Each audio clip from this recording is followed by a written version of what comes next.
মন্ত্রীরা সব কোথায় গেল, এমপিরা সব কোথায় গেল, কোথায় কাদের কাকা?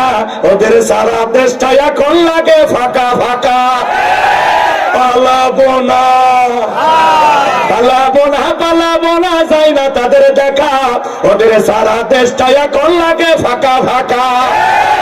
আইন মন্ত্রী আটকে গেল আইনেরই ফাঁকে, দাড়ি সারা দরবেশটারে ভণ্ড ভণ্ড লাগে। শুনেছি ভাই কত নেতা নেত্রী খাইতেছে ভাই ডান্ডা, বিচারপতি কালা মানিকের ফাটিয়েছে নাকি আন্ডা। এটা আমার খবর না, মিডিয়ার খবর। এই বিচারপতি শামসুদ্দিন মানিক আল্লামা সাইদি হুজুরকে মৃত্যুদণ্ডের রায় দিয়েছিল। আমরা বলতে চাই ওই একই ট্রাইব্যুনালে বিচারপতি মানিককে মৃত্যুদণ্ডের রায় দিতে হবে। এই বিচারপতি মানিক বিচারকের নামে ছিল বিগত সরকারের 5 আনা গোলাম। এই বিচারপতি মানিক 116 জন আলেমের তালিকা করে দুদকের কাছে জমা দিয়েছিল।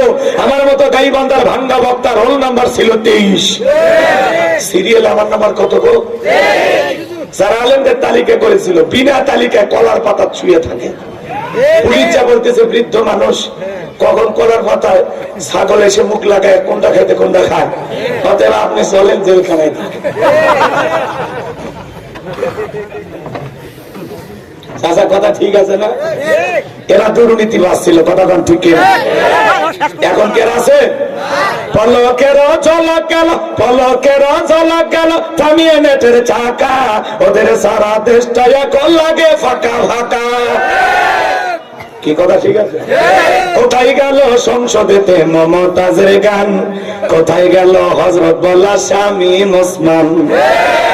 মাইক পালি বলতে খেলা খেলা হবে। আজকে পুরো দেশের মাঠ পড়ে আছে, কিন্তু খেলোয়াড়রা নাই। ওরা তো খেলোয়াড় ছিল না, ওরা ছিল পাক্কা দুর্নীতিবাজ। 70 টাকা তাহাজ্জুদ পড়তো, নিজেকে আল্লাহর ওলি দাবি করতো।